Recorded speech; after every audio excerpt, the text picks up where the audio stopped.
Hi everyone, welcome back to another video from Webtech Tutorial.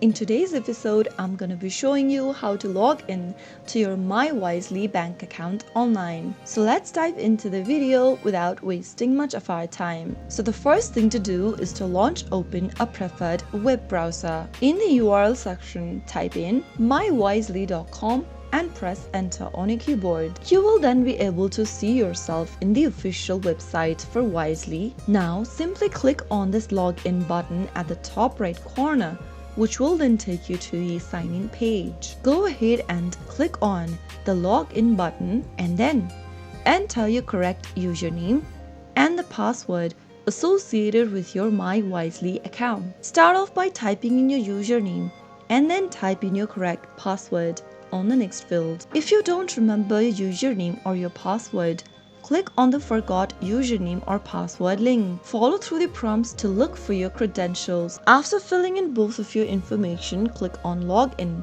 and you will be able to log into your MyWisely account in no time. So that's how it's easily done. If you found the video to be helpful, go ahead and give us a thumbs up. Don't forget to subscribe to our channel by hitting the subscribe button. Also press on the bell icon so that you'll never miss another upcoming upload from us. I will see you again in the next video. Thank you for watching.